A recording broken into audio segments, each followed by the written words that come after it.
Ya, tadi sudah ada pembukaannya. Kita lihat perbedaan antara dividen atau capital gain. Nah, di sini ada karikatur ya Lo Keng Hong. Dia baru menerima dividen sebesar 17,6 miliar dan dia hanya memakai 600 juta untuk biaya hidup sehari-hari. Tentunya dengan hidup bukan hidup hedonis, tapi hidup yang sederhana dan sewajarnya. Dan di karikatur sebelahnya itu sebetulnya Lo Keng Hong itu tidak tidak bermasalah kalau suatu perusahaan tidak membagikan dividen karena modal perusahaan menjadi lebih kuat. Artinya hasil dari keuntungan perusahaan itu diputar kembali atau direinvestasikan atau plowback untuk pengembangan perusahaan. Jadi tidak perlu ngutang, tidak perlu ke bank pinjam duit, tentunya asal penggunaan laba yang tidak dibagikan dividen itu bisa membuat perusahaan berkembang, tentunya pertumbuhannya akan cepat. Kita dengarkan kata Pak Lo di sini. Pertanyaan bagus nih. Lebih pilih dividen atau capital gain? Ketika saya membeli satu perusahaan, mau pilih dividen approach atau mau capital gain approach ya. Saya termasuk orang yang capital gain approach, pendekatan capital gain. Tapi saya juga senang terima dividen ya. Ada satu tambang batu bara belum lama kasih saya dividen 45 miliar, lumayan. Nggak dipotong pajak lagi. Dividen kan nggak dipotong pajak ya. Jadi capital gain oriented, tapi kalau dikasih dividen saya terima juga ya. Oke, kita lihat sekarang pembahasan lebih detail mengenai dividen itu sendiri. Jadi sebetulnya kalau Anda ingin berinvestasi dengan jangka panjang atau menganut value investing, Anda harus coba berhitung. Dividen itu membandingkan dengan dividen dari saham ya, dibandingkan dengan Anda melakukan penempatan di investasi di instrumen sekuritas yang lain seperti deposito.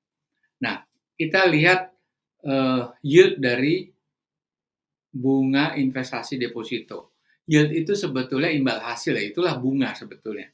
Suku bunga deposito tertinggi untuk 3 bulan itu 3,75. Yang tertinggi itu adalah untuk deposito 3 bulan. Kalau setahun itu lebih rendah. Jadi, setelah dipotong pajak, net Anda menerima yield dari deposito yang Anda simpan di sebuah bank itu hanya 3%. Oke.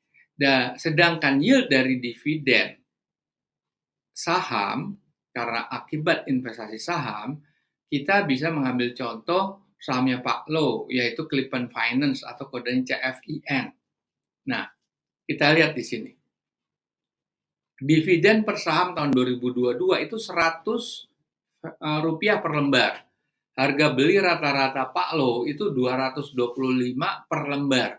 Jadi yang kita bisa menemukan dividen yield itu adalah 100 adalah imbal hasil kita atau bunga atau dividen atau yield itu dibagi modal kita 225, itu 44%.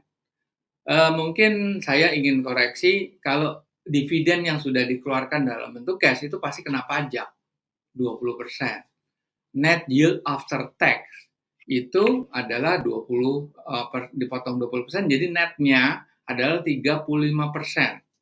Jauh dari 3% Anda simpan bunga atau simpan dana Anda, uang Anda di dalam deposito dalam satu bank. Andaikan Pak Lo itu membeli rata-rata Rp300 per lembar, maka kita bisa memperoleh dividen yield-nya itu adalah 100 bagi 300, yaitu 30%.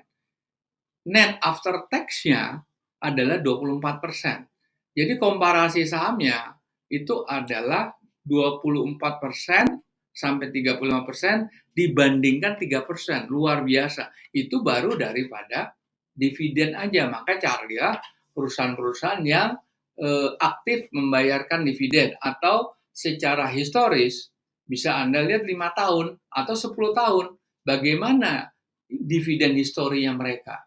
Nah, kalau perusahaan itu selalu menghasilkan laba dan keep growing, dia pasti akan membayar dividen. Dan di situ untuk menunggu sampai harga saham itu naik, katakan Anda harga belinya 300, menunggu sampai naik, Anda menikmati dividen yield. Sedangkan kalau Anda ingin menunggu capital gain multi-bagger atau di atas 100%, bisa double atau triple atau 4 kali lipat, 10 kali lipat, dan lain sebagainya, Anda harus menunggu. Oke, kita jumpa lagi di sesi berikutnya.